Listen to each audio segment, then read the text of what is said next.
साथियों नमस्कार। पटना बिहार से मैं अमिताभ कुमार दास, आईपीएस 94 बैच, और आप देख रहे हैं मेरा अपना यूट्यूब चैनल दास बोले बिंदास। क्योंकि जब बुज़दिलों ने मुंह में दही जमा लिया हो तो दास का बिंदास बोलना जरूरी हो जाता है। साथियों, खबर यह है कि हमारे नकारा प्रधानमंत्री नरेंद्र मोदी ने शिक्षा माफिया के साथ मिलकर देश में हजारों करोड़ रुपए का नीट घोटाला कर दिया है। कायदे से मोदी जी को तिहाड़ जेल में हवा खानी चाहिए। अब ये पूरा वीडियो आखिर तक दिल थाम कर देखिए। साथियों, पिछले 10 वर्षों ने नरेंद्र मोदी ने भारत को रसातल में पहुंचाने का काम किया है और पूरे हिंदुस्तान की खटिया खड़ी कर दी है। मोदी जी ने जो देश की बर्बादी की पटकथा लिखी है, उसके मुताबिक अब भारत में लोकतंत्र की जगह लीक तंत्र आ गया है।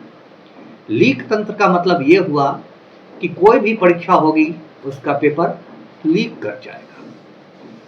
तो पहले हम लोग किताबों में पढ़ते थे कि भारतवर्ष दुनिया का सबसे बड़ा लोकतंत्र है। 2014 के बाद मोदी जी ने भारत को दुनिया का सबसे बड़ा लीक तंत्र बना दिया है।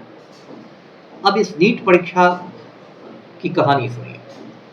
साथियों, नीट का मतलब होता है national eligibility and entrance test, और अभी जो इसकी 5 मई को परीक्षा हुई थी वो नीट यूजी की परीक्षा थी। यूजी का मतलब हो गया अंडर ग्रेजुएट, यानी उसमें +2 के लड़के लड़कियां बैठ सकते हैं जिन्होंने अभी ग्रेजुएशन नहीं किया हुआ है। नीट परीक्षा को कंडक्ट करने के लिए 2017 में मोदी सरकार ने ही एक एजेंसी बनाई जिसका नाम था एनटीए, नेशनल टेस्टिंग एजेंसी, और इसमें एक संघी को, जिसका बैकग्राउंड राष्ट्रीय स्वयंसेवक संघ का था, उसको भी लाके बैठा दिया। अब ये जो नीट की परीक्षा होती है, यूजी की परीक्षा, ये क्या होती है? तो ये एक अखिल भारतीय परीक्षा है जो कश्मीर से कन्याकुमारी तक होती है, और इसके द्वारा कई कोर्सों में दाखिला मिलता है। लेकिन सबसे ज़्यादा जो पॉपुलर कोर्स है वो है एमबीबीएस का, यानी मेडिकल की पढ़ाई का। इस देश में लगभग 550 सरकारी और निजी मेडिकल कॉलेज है।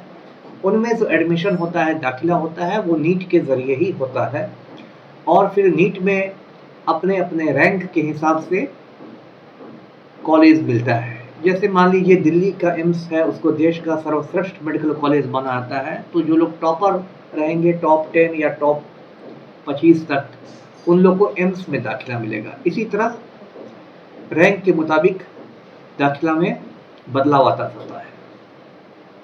तो इस बार भी जो नीट की परीक्षा हुई उसमें लगभग 24 लाख लड़के लड़कियों ने हिस्सा लिया।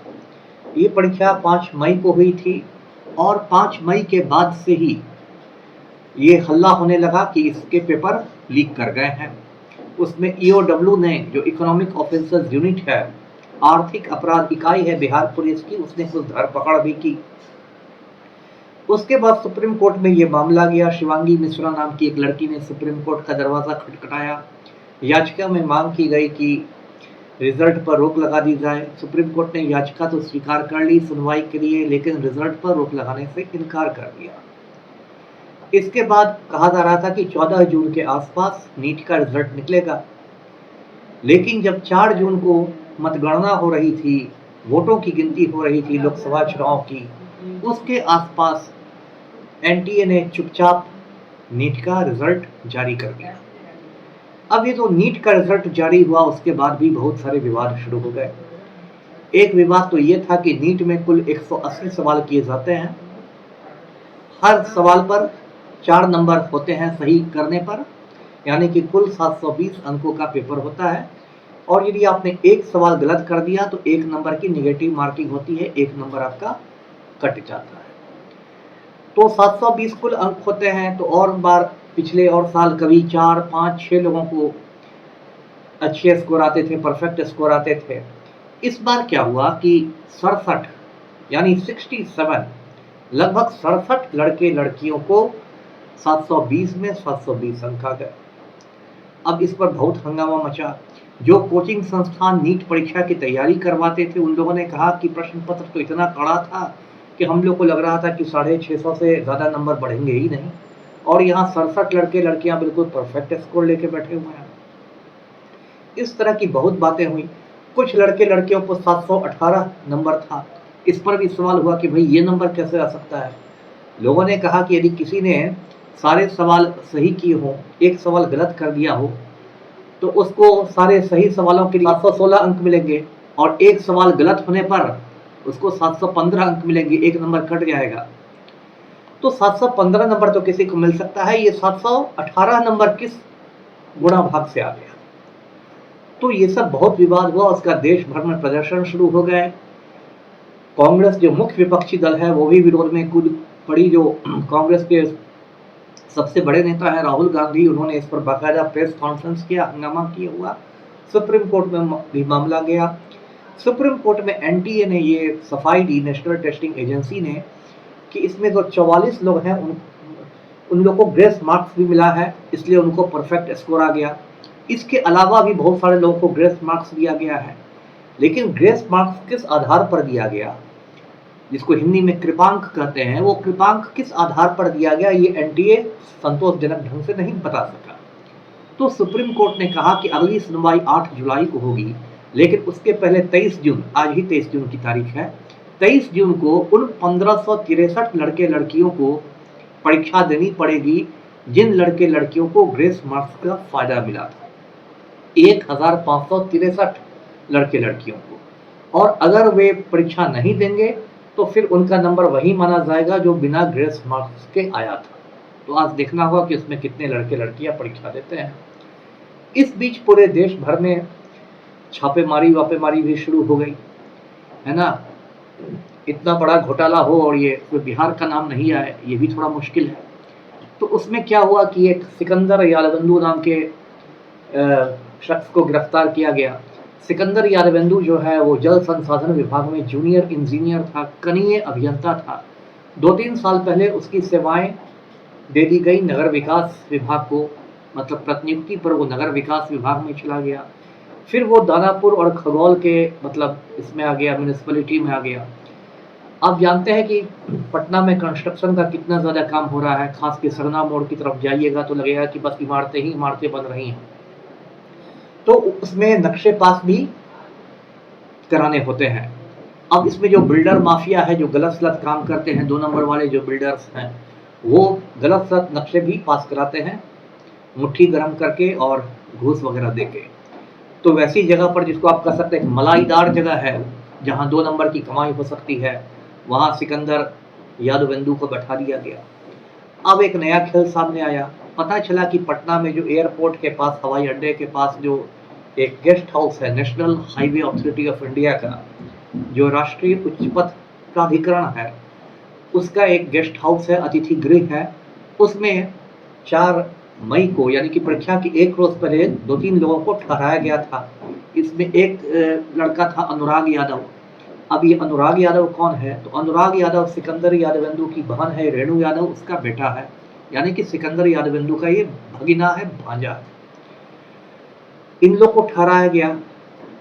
वहां से ओएमआर शीट की भी कॉपी मिली पुलिस को, जब ईओयू ने वहां रेड किया। और जो रजिस्टर होता है अतिथि गृह का, जिसमें आने जाने वालों के नाम लिखे रहते हैं, ये सब रहता है, उसमें अनुराग यादव के ब्रैकेट में लिखा हुआ था मंत्री जी।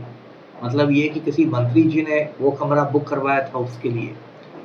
तो ये सब इसका सब पता चलता है कि कितने बड़े बड़े सफेद पोस्ट लोग इसमें शामिल हैं। अब कहा जा रहा है कि ये जो अनुराग यादवेंदु है, वो तेजस्वी यादव के पीए प्रीतम जी हैं, उनका रिश्तेदार है। तो भाजपा इस पर हमलावर हो गई है, तेजस्वी पर, कि आपके लोग इसमें शामिल हैं। उधर तेजस्वी का कहना है कि 5 मई को तो मैं सरकार में था नहीं, और जिस मंत्री ने रूम बुक कराया है वो तो आपकी सरकार का कोई मंत्री है, तो पहले आप अपना देखिए। इस बीच इसमें एक और घोटालेबाज है, अमित आनंद। उसकी तस्वीर वायरल हो गई सोशल मीडिया पर, एक जो वरिष्ठ राम भक्त के साथ।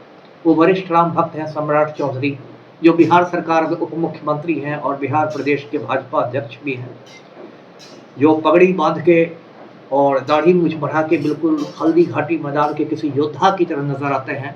उनके साथ अमित आनंद की तस्वीर हो गई कि वो अमित आनंद को सम्मानित कर रहे हैं। उसके बाद ये इसमें एक नीतीश कुमार का भी नाम आ गया, जो हमारे मुख्यमंत्री का मतलब हम नाम है।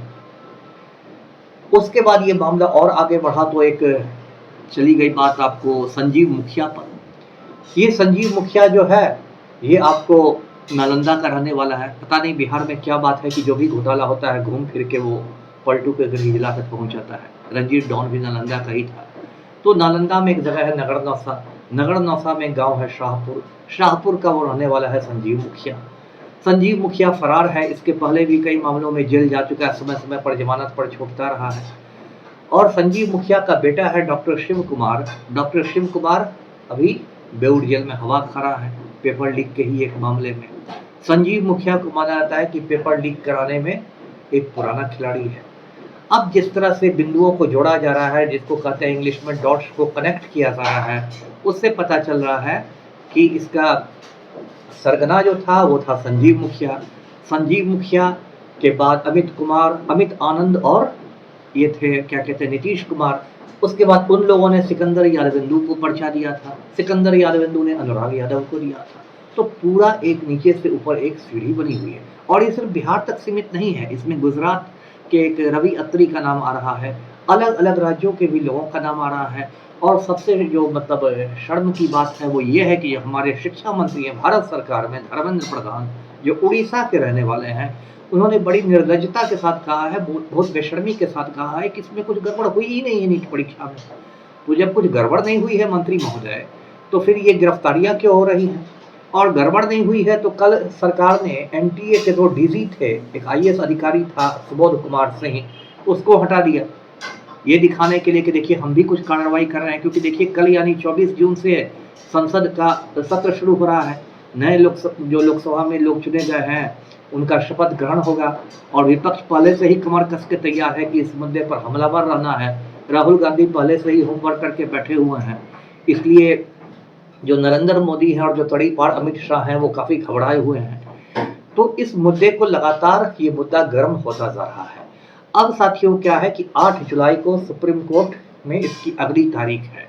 जितने सबूत इकट्ठे हो रहे हैं, अब तक सुप्रीम कोर्ट ने काउंसलिंग पर रोक नहीं लगाई है, यानी दाखिला जो हो रहा है उस पर रोक नहीं लगाई है, लेकिन लगातार जिस तरह से सबूत इकट्ठा होते जा रहे हैं उससे लगता है बहुत इस बात की संभावना है कि सुप्रीम कोर्ट भी इस परीक्षा को यानी नीट परीक्षा को रद्द कर देगा। इसी बीच करेला पर नीम चढ़ गया। नेट की जो परीक्षा हुई, एक अलग परीक्षा जो नेट होती है, नेशनल एलिजिबिलिटी टेस्ट की, जिससे लेक्चरर लोग बहाल होते हैं, उसके लिए लोग योग्य होते हैं, उस नेट परीक्षा का भी पेपर लीक कर गया, तो उसका पेपर भी रद्द करना पड़ा। तो एक के बाद एक पेपर लीक कर रहा है। और जो हमारे यशस्वी प्रधानमंत्री हैं नरेंद्र भाई दामोदर दास मोदी, उनके दलालों का ये कहना है कि मोदी जी तो इतने शक्तिशाली आदमी हैं कि एक बार पुतिन को फोन करेंगे ना तो यूक्रेन का युद्ध रुक जाएगा। यदि आप मोदी मीडिया के दलाल टीवी चैनलों को देखें तो रात दिन यही दिखाते हैं कि पूरी दुनिया में मोदी जी का डंका बज गया। इटली में डंका बज गया, रूस में डंका बज गया, जापान में डंका बज गया, ब्राजील में डंका बज गया। और मोदी जी तो जब चाहे एक बार फोन लगा के यूक्रेन का युद्ध रुकवा देंगे। और हमारे मोदी जी ऐसे हैं कि यूक्रेन का युद्ध तो दूर की बात, अपने देश में पेपर लीक नहीं रुकवा पा रहे हैं। और ऐसे आदमी उनके शिक्षा मंत्री हैं जो शिक्षा माफिया को क्लीन चिट दे रहे हैं, कुछ गड़बड़ी ही नहीं हो रही है। और जो मोदी जी जो परीक्षा पर चर्चा किया करते थे, लड़के लड़कियों को गुर बताते थे परीक्षा देने के, वो मोदी जी मुंह में दही जमा कर बैठ गए हैं। इस पर उनकी बोली ही फूट नहीं रही है, ना मन की बात कर रहे हैं, ना किसी तरह की बात हो रही है। तो साथियों मोदी जी ने इस देश में शैक्षणिक अराजकता फैला दी है। मोदी ने अग्निवीर लाकर लड़कियों के सपनों के साथ खिलवाड़ किया। ये अग्निवीर 18 साल में बहाल होकर 22 साल की उम्र में रिटायर कर जाएंगे। मोदी जी ने 2 करोड़ नौकरियों का वादा किया था, वो पूरा नहीं हो रहा है। और जो जितनी अच्छी परीक्षाएं थी उसमें अब पेपर लीक का बात आ गई है। अब अपने पापों को ढकने के लिए कल केंद्र सरकार ने एक नया कानून पास कर दिया कि 1 करोड़ तक का जुर्माना होगा, इतने बरस की कैद की सजा होगी। लेकिन इससे कुछ होने वाला नहीं है, क्योंकि जो एजेंसियां इन कानूनों को लागू करती है चाहे सीबीआई हो या राज्य की पुलिस हो, वो सब तो आपके ही अंडर में है, नेताओं के अंडर में ही है। सीबीआई को तो पहले ही सुप्रीम कोर्ट ने कह दिया है कि पिंजड़े का तोता है, जो मालिक बोलता है, मालिक सिखाता है, वही बोलता है पिंजड़े का तोता। तो फिर ये कानून तो सिर्फ कागज़ में ही रह जाएँगे, इनको लागू कौन करेगा? तो साथियों, ये है भारत के लोकतंत्र को लीक तंत्र बनाने की कहानी। और कायदे से यदि ये कोई यूरोपीय देश रहता या अमेरिका रहता, तो अब तक नरेंद्र मोदी जी जेल में चक्की पीस रहे होते। लेकिन मेरा भारत महान है, इसलिए मोदी के दलालों की भी कमी नहीं है, उनको अवतारी पुरुष समझने वालों की भी कमी नहीं है। और चलते-चलते एक और खबर मैं आपको बता दूँ कि जिस आचार्य जी ने रामलला की प्राण प्रतिष्ठा की थी, उस आचार्य जी के कल खुद के प्राण छूट गए हैं और आजकल में उनका दाह संस्कार होने वाला है। तो ये वीडियो यहीं तक। इस वीडियो को लाइक कीजिए, शेयर कीजिए और चैनल को सब्सक्राइब कीजिए। धन्यवाद। जय हिंद।